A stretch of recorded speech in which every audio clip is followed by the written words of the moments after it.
The Browning Explorer 2.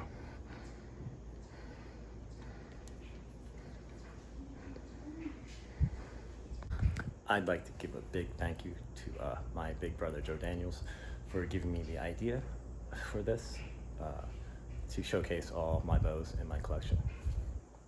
Go check out Joe Daniels, Boy Gone Bad. He's pretty badass, man. Especially when he's been drinking 4 a.m. Can't miss that one. Thanks, Joe.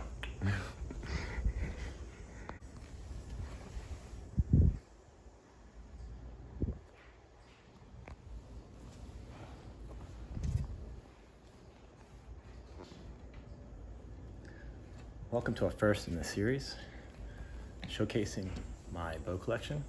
I'm going to start with my Recurve collection, which is mostly made up of vintage traditional hunting bows, Recurves. I'm starting with the Browning Explorer 2.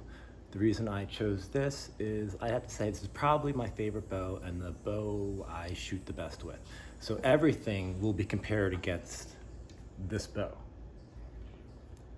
So the way I score and will score the rest of the bows in this series will essentially would be based off of the Browning. So don't be surprised by the high scores that this bow gets. And the reason why I'm doing that is because everything pretty much is going to be scoring lower than this bow. So this is the standard. This is the standard. I'm setting it right now. So let's delve deeper into the history of this bow, the Browning company, and we'll shoot it, and then we'll give it its rating and its scoring, and then we'll crown it the champion of the handy bow down. We'll start with recurves. We will then move on to, in the recurve section, I may split into two groups just because it's the largest group, and then we will do longbows, and I guess that's it. Maybe like a section for extras, but I have one horse bow, and the ILF bows, I may put them in a separate section of their own just because it's unfair. Actually, this isn't the best bow I shoot with. The bow I can shoot best with is the Samag Ideal ILF riser with my OMP Reaper limbs, my bear bow. But yeah, that's in a class of its own. Like compared to the traditional bows, yeah, the bear bow just wouldn't be in the same class with it just because it's a modern bow with all the modern accoutrements and a elevated arrow rest, and it's just made to shoot more accurately than these are. So that will be separate, and let's get on to the Browning Explorer 2.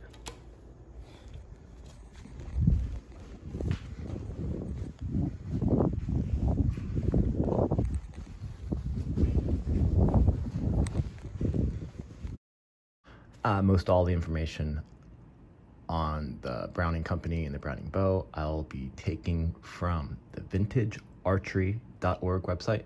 I'll leave a link in the description. It's a great website. It has a lot of information on vintage bows, has catalogs. It's definitely the biggest resource I've found on the internet for traditional archery and traditional recurve bows. They have bows for sale as well. Just make sure you stay away from the left-handed section. Nothing to see there, okay? You'll go to a computer virus. Just stay away from the left-handed for sale bows. Yeah, nothing to see there. But, feel free to peruse the rest of the website. It's excellent. So, anyhow, I'm pretty much gonna be paraphrasing what the website already has.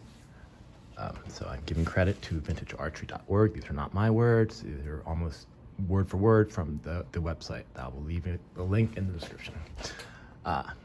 Quick history: John Moses Browning and a family operated a shop of rifle making works in Utah during the latter 19th century.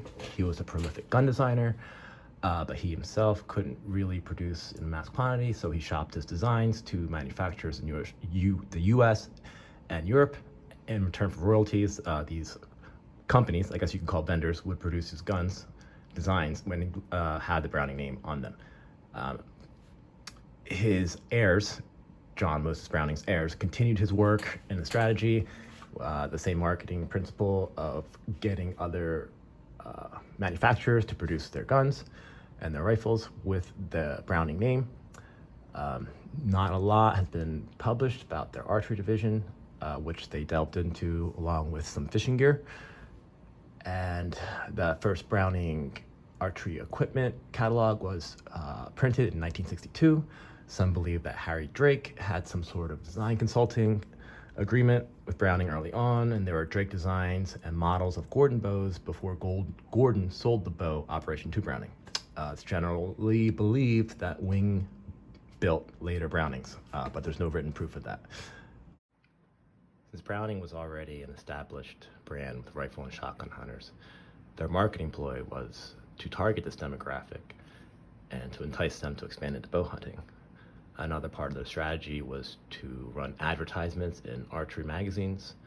There is a section in the Vintage Archery website showing ads from Browning ranging from 1963 to 1975.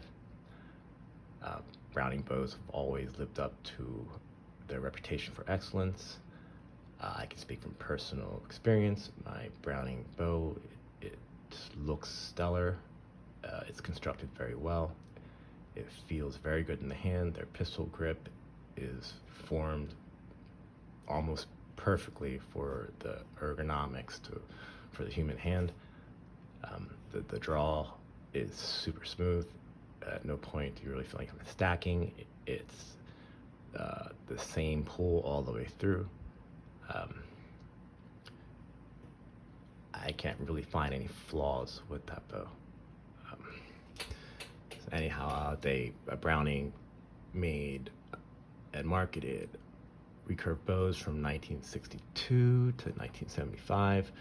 Then afterwards, they were primarily just producing compound bows, and recurve bows went away. But in their recurve bow library, they had a good amount of models, and some of these models changed lengths during these years, or there was secondary versions released, like the Explorer. My Explorer is the Explorer 2, which is a 62-inch version. The Explorer 1 was a 56-inch version.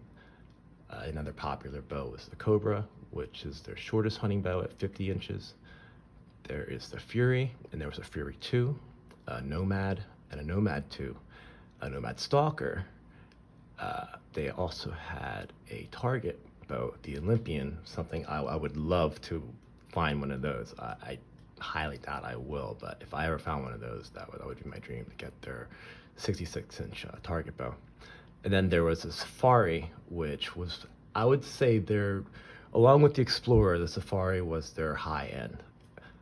The Explorer, the Safari, and the Cobra, I believe, would be like their top of the line bows. And the Safari, they also made a Safari 2, which unfortunately I just lost an eBay auction. I almost had a chance to pick one up. I'll be on the lookout for that one as well.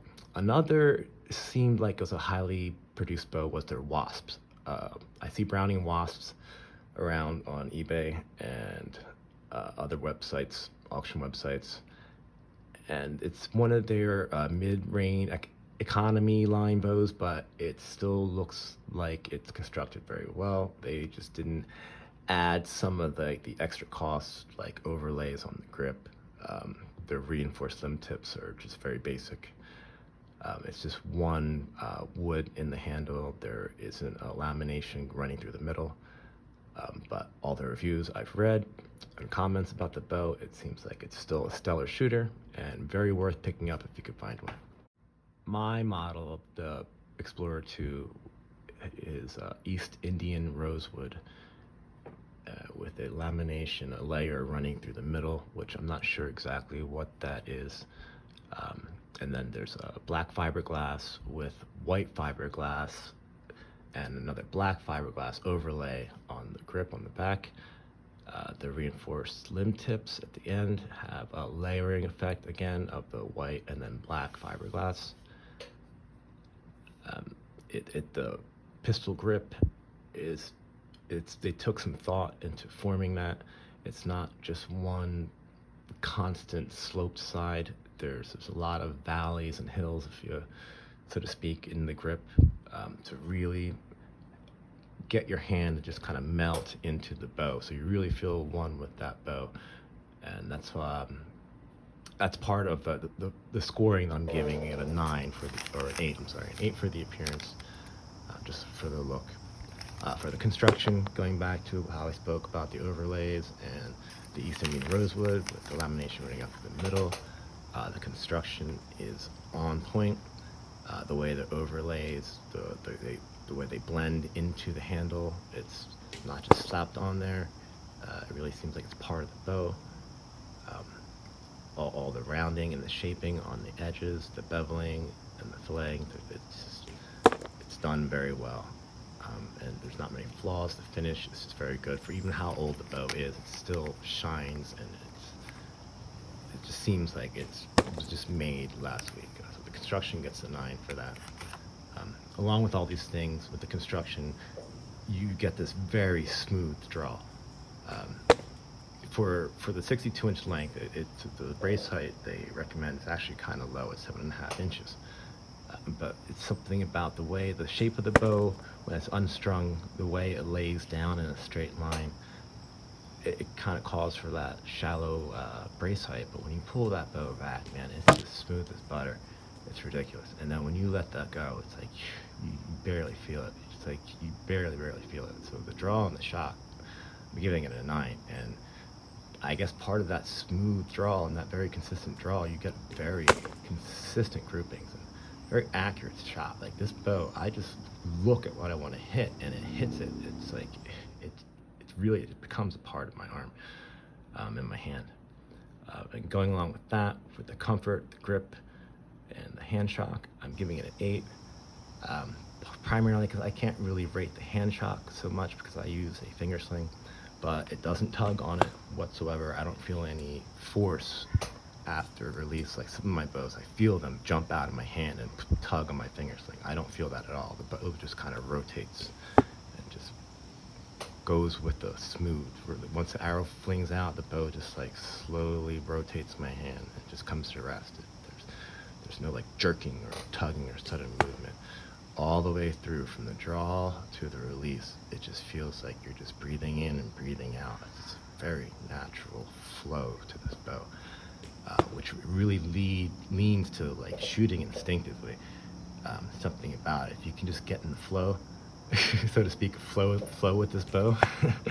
No, literally, like if you can get in that flow state with this bow, it's just like, man, it's boom, boom, boom, boom. It'll just keep nailing them. It'll just keep nailing them. And then it's something like when you break that concentration, you're not relaxing enough. It's more like you want to stay relaxed with this bow, and then it'll just serve you so right. So an 8 for that, and that's going to round up this little session on the Browning Explorer 2. I hope you enjoyed it. Stay tuned for my next bow in this series. I'm not sure what it will be, but stay tuned.